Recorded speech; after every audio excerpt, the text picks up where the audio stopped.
copain, Marius Carmot, alias Ignace, Voilà. alias encore, j'allais dire, eh bien, Marius, pourquoi pas, hein. Pourquoi pas César plutôt. César plutôt, oui, voilà, c'est pas- vous voyez, donc on y arrivera. Simplement, vous êtes le patron du bar de la Marine, Tout à ce fait. bar de la Marine qui est un titre fabuleux d'une pièce que vous venez que vous avez produite, que vous venez de jouer à l'instant même au théâtre de Lorette Oui. et à Avignon. Alors, ce bar de la Marine, pour quelques jours, du 9 au 30 juillet, Ouais. il est transporté en Avignon. C'est peut-être une gageure parce que, bon, n'oublions pas le bar de la Marine.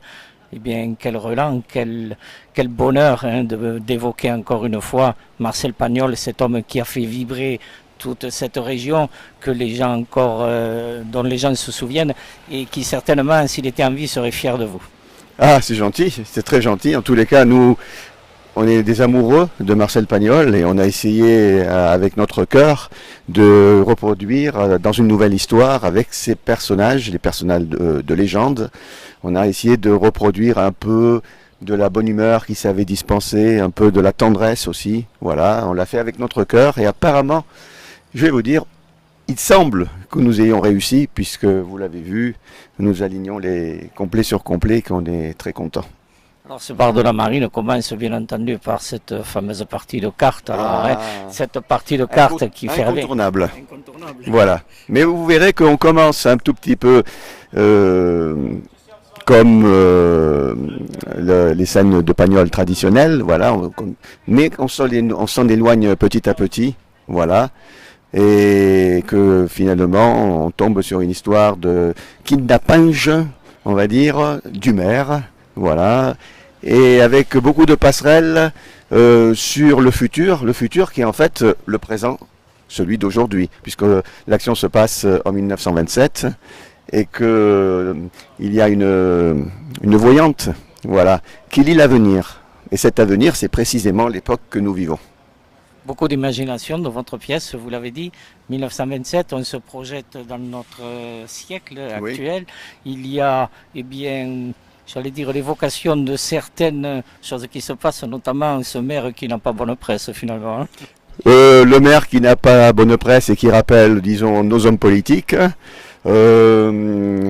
La cessation de fabrication de voiles en 1927 et la promesse ou la vision par notre Irma que les voiles reviendront en force à Marseille. On sait ce qu'il en est de nos jours, voilà.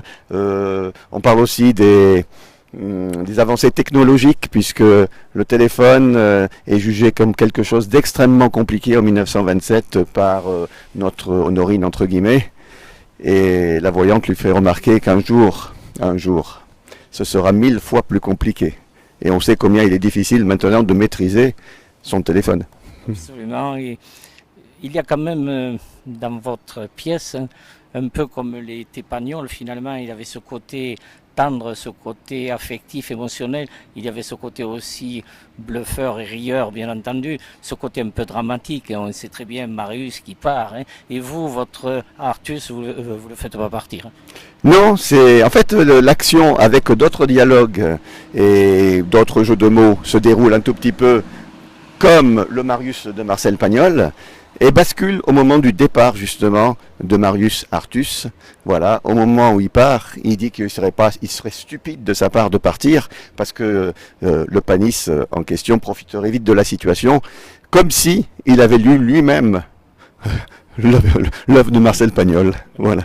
Il y a de la tendresse, il y a de l'amour, il y a l'amour filial, bien sûr, entre le père et le fils, voilà. Entre la fille et la mère, hein, même si cette madame est un peu possessive et un petit peu autoritaire, elle n'en cache pas moins au fond de ses cris, au fond de ses larmes, beaucoup de tendresse également. Hein. C'est disons, la marque de fabrique de Marcel Pagnol, que nous avons littéralement copié, voilà. Comme vous le dites, les relations familiales extraordinaires entre un père et son fils, faites de pudeur, faites de tendresse, voilà, et entre une mère et sa fille de la même façon, voilà. C'est des relations dont on est un peu nostalgique, on va dire, de nos jours. Le respect qui était celui des enfants pour leurs parents en 1927. et qui, il faut bien le dire, a un peu disparu aujourd'hui. Alors je vais rectifier simplement ce que vous avez dit il y a 2 minutes. Copier, non, c'est pas copier. Vous l'avez, si vous voulez transformer, vous l'avez mis à votre sauce, à votre créativité, et c'est magnifique. Alors on ne va pas dévoiler tout ce qui se passe dans la pièce. Il faut encourager les gens à venir le voir. Vous avez jusqu'au 30 juillet pour aller en Avignon, pour aller voir cette pièce qui est fabuleuse. On la recommande en espérant tout simplement pour nos amis auditeurs bitérois qu'un jour ou l'autre vous approcherez les rives de notre Méditerranée, mais côté Béziers. Eh ben, c'est notre plus cher souhait. S'il existe un directeur de salle du côté de Béziers et qui souhaite nous programmer, eh ben, par votre entremise, sans doute, eh ben, nous serons contents d'aller visiter votre région.